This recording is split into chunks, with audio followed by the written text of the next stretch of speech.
बॉलीवुड में बड़ी बड़ी फिल्में बनती हैं और बड़े बड़े डायरेक्टर्स काम करते हैं, लेकिन एक ऐसे डायरेक्टर हैं जिनका इतना जुनून था कि जुनून के आगे कुछ और वो नहीं देखते थे। वैसे वो 50s 60s के डायरेक्टर हैं, हम उनका जिक्र कर रहे हैं। मगर आज ये जो डायरेक्टर हैं, इन्होंने ऐसा कारनामा किया कि आज भी लोग उन्हें याद करते हैं। पिंकू एक्सप्लेन्स यूट्यूब चैनल में आप सभी लोगों का स्वागत है। हम बात कर रहे हैं मुग़ल आज़म फिल्म की बात, और मुग़ल आज़म फिल्म में जुनूनियत ने सारी हदें पार कर दी। और पार किसने की? क्योंकि उनका नाम है जिनका हम जिक्र करने जा रहे हैं, के आसिफ। 14 जून 1922 में उत्तर प्रदेश के इटावा में जन्मे थे कमरुद्दीन आसिफ, यानी कि आसिफ साहिब मुग़ल आज़म के डायरेक्टर। एक गरीब परिवार में पैदा हुए थे। इटावा में ही केवल 8वीं तक की पढ़ाई करने वाले आसिफ पढ़ाई के दौरान ही कपड़े सिलने का काम करते थे।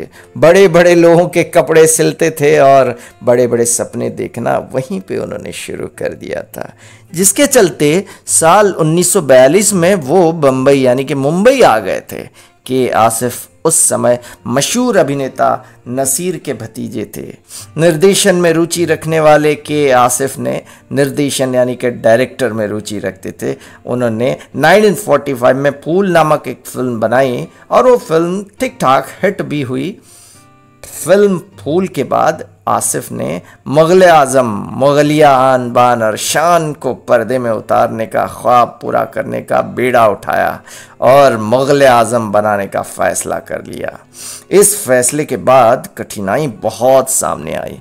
भाई, इतनी बड़ी फिल्म बनानी है तो उस समय तो करीब जो भी कम रुपए में फिल्म बन जाती थी, लेकिन इन्होंने 1 से 1.5 करोड़ रुपए खर्च कर डाले थे फिल्म में। लेकिन उस समय बहुत ज़्यादा ये था, तो कैसे इकट्ठे किए इन्होंने इतने सारे पैसे? के आसिफ यूपी के रहने वाले। फिल्म को मुग़ल आज़म को आसिफ ने दोस्त सिराज अली के साथ मिलकर बना रहे थे और फिल्म में चंद्रमोहन और नरगिस को पहले कास्ट किया था। चंद्रमोहन एक्टर।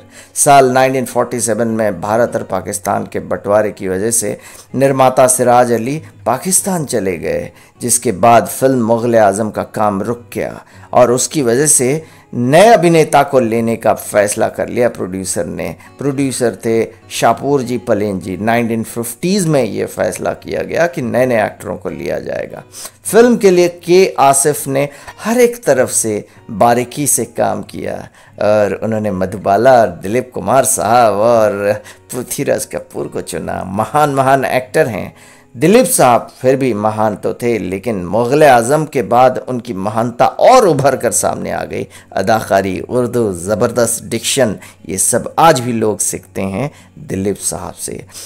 फिर चाहे वो फिल्म का संगीत हो क्यों ना हो, फिर चाहे फिल्म का सेट ही क्यों ना हो, उसमें बेहद पैसे खर्च किए के आसिफ ने। के आसिफ पैसे दबा के खर्च करते थे जेन्युइन ग्राउंड पे।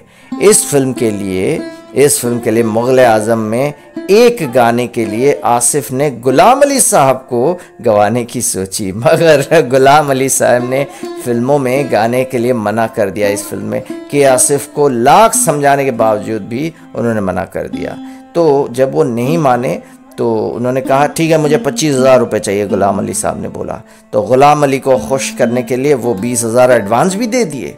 तो जबकि उस समय लता मंगेशकर जी और इन लोगों को 300 से 400 रुपये मिलते थे, तो के आसिफ साहब ने 25,000 इकट्ठे करके गुलाम अली साहब को दे दिया और उनको मना लिया कि आप गाएं, और उन्होंने गाया भी। इस फिल्म में पहली दफ़ा ऐसा हुआ था कि किसी सीन को दर्शाने के लिए इंडियन आर्मी के हाथी, घोड़े और सैनिकों का इस्तेमाल किया। फिल्म में सलीम और अकबर के बीच जो युद्ध होता है, जंग शूट होती है, तो उस जंग को शूट करने के लिए के आसिफ ने उस समय Indian defence minister Krishna Mohan से बाकायदा इजाज़त ली थी। फिल्म में फिल्माए गए युद्ध को दृश्यों के लिए 2000 ऊंट, 4000 घोड़े और 7000 पैदल सैनिकों का भी इस्तेमाल किया गया, जो कि एक छोटी बात नहीं है।